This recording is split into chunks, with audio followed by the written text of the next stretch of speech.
So Gabor Mate says that women have 80% of autoimmune diseases because they have repressed rage and more stress in society.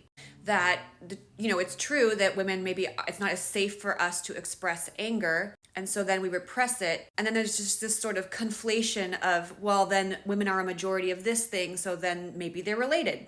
But the problem is that saying women are sicker with autoimmune disease because of repressed rage is the same thing as saying they're sick because of their emotions. And pinpointing rage in particular sounds an awful lot like hysteria. It's a big, negative, uncontrollable emotion. And while it's great that he's suggesting women be safer in society to express their emotions, and I fully support that. I also fully support anyone's journey to feeling and expressing their emotions and also reducing their stress levels because that's healthy. It doesn't actually make sense to target autoimmune disease in particular when we know that these illnesses are so monumentally underfunded and understudied. And we know it takes people who have like positive test results where that's possible, where we've actually developed good diagnostic criteria, that even those people, it takes them years to get diagnosed, sometimes decades, because of the demonstrated medical bias against women, where they are unfairly told they have psychological problems simply causing the problem in the first place, and they don't even get properly diagnosed or treated. Furthermore, we know that repressed rage is a stressor. That's how it's causing illness, right? All stressors, environmental and otherwise, contribute to poor health, every kind of poor health, including the kinds that predominantly affect males. This is not news. This is not something that hasn't been studied. We know that trauma contributes to the development or has been correlated with higher incidences of all kinds of cancer and organ disease and cardiovascular disease, diabetes. And the difference is that when we see repressed rage as causing autoimmune disease, we're being told in the same book or the same breath or the same article that it's the patient's job to then learn to express their emotions more healthily, whatever that means, and that will be a treatment for their illness. Whereas in the other better funded and studied conditions, we have medication for diabetes, even though stress makes it worse. We have treatments for cancer. We have treatments for organ diseases. No one's telling these patients that they're telling them, I think, hopefully, that they should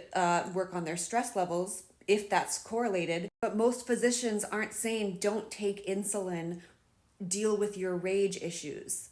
And on top of that, in the small amount of studies we have lots of non-repressed rage reasons for female people having the preponderance of autoimmune disease. We have studies suggesting a role for female sex hormones with higher Th1-mediated immune responses and altered T-cell homing as possible contributors to the female predominance in autoimmune diseases.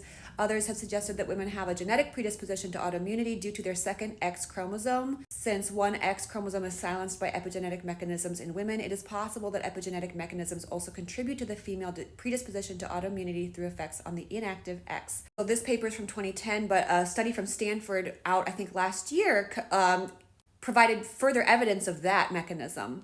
Stanford medicine-led study shows why women are at greater risk of autoimmune disease. I mean, that's stated quite confidently as the cause. Research throws light on the mystery. A molecule made by one X chromosome in every female cell can generate antibodies to women's own tissue. So there you go. I get why it's attractive to some people to go off this deep end of like, it's your repressed emotions, it's your repressed rage making you sick, because it gives you, the patient, a degree of control, at least for a while. But the reality is that diseases that affect primarily women have barely been studied. They're barely getting research. And sick women in general are still dealing with Freud, and even going further back, the tendency to label the understudied issues in our bodies as psychological.